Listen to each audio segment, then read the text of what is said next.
Silakan. Ayo Mas Ari. Bismillahirrahmanirrahim. Ustaz, saya mau tanya nih, Ustaz. Ya. Jadi ada waktu-waktu diijabahnya doa gitu kan, Ustaz. Pada saat sholat itu kalau nggak salah, pada saat sujud, kemudian pada saat sebelum salam, dan juga mungkin pada saat setelah azan sebelum iqamah. Sebelum salam itu kan ada doa, jauhkan keluarga saya dari fitnah Dajjal. Nah masalahnya kan doa itu dalam versi bahasa Arabnya belum hafal, Ustaz. Ya. Kalau saya pakai bahasa Indonesia kan nggak mungkin. Kalau dalam hati itu termasuk boleh juga nggak, Ustaz? Baik. Pertama, Mirza dimanapun Anda berada, khususnya ada 4 posisi dalam sholat. Yang ini langsung diisyaratkan dalam Al-Quran dan hadis. Jika benar posisi itu Anda lakukan, maka seketika doa bisa dikabulkan. Ya, posisi pertama dalam berdiri. Ya, itu nanti isyaratnya di Quran surah ketiga Ali Imran ayat 38 sampai 39. Paling kanan sebelah atas di mushaf. Ya, jadi Nabi Zakaria pernah melakukan itu sholat. Beliau pernah sholat dalam berdirinya meminta kepada Allah supaya diberikan keturunan. Padahal istrinya divonis monofos dan mandul, maaf. Ya, divonis secara medis gak mungkin punya keturunan. Beliau kemudian sholat, dahsyatnya sholat ketika minta, berdiri beliau mohon kepada Allah.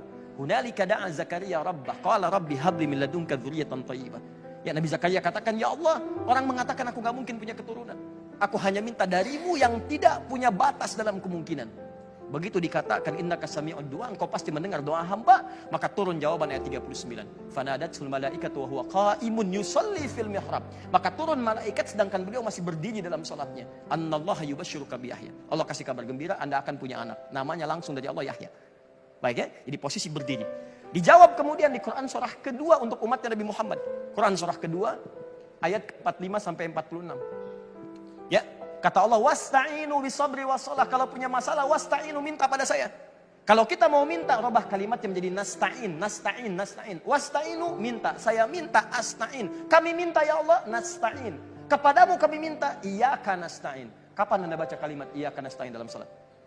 Al-Fatihah. Iyyaka na'budu wa hadis qudsi dari Anas bin Malik. Ketika Anda membaca iyyaka na'budu wa iyyaka nasta'in, kata Allah, hadza baini wa baina abdi. Ini perjanjian antara aku dan hambaku. Wali abdi, kalau hambaku benar berdiri salat sampai bacaan itu, masalah. Apapun yang dia minta, aku kabulkan.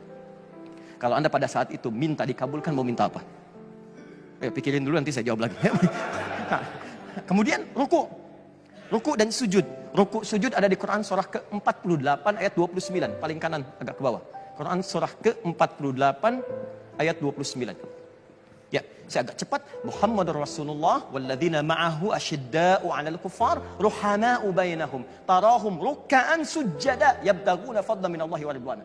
Umat Nabi Muhammad itu orangnya baik, tegas pada penyimpangan. Anda lihat mereka rajin sholat. Jadi kalau umat Nabi Muhammad kelihatan rajin sholat. Kalau ada muslim, siapa nabinya? Muhammad. Nabinya siapa? Muhammad. Sholat yuk. Sholat kan nomor 2. Nomor 1, saya beli mie dulu. Ini menunjukkan ada sesuatu yang salah. Umat Nabi Muhammad itu kelihatan sholat. Begitu sholat, ruku sujud dia minta. Kata Allah, orang saat ruku dan sujud minta, saya kabulkan. Hadis riwayat Ibnu Abbas radhiyallahu ta'ala anhuma. Inna ma aqrabal 'abdu min rabbih wa huwa sajid. Keadaan terdekat para hamba dengan Allah itu saat sujud. Fa'aksiru sujud.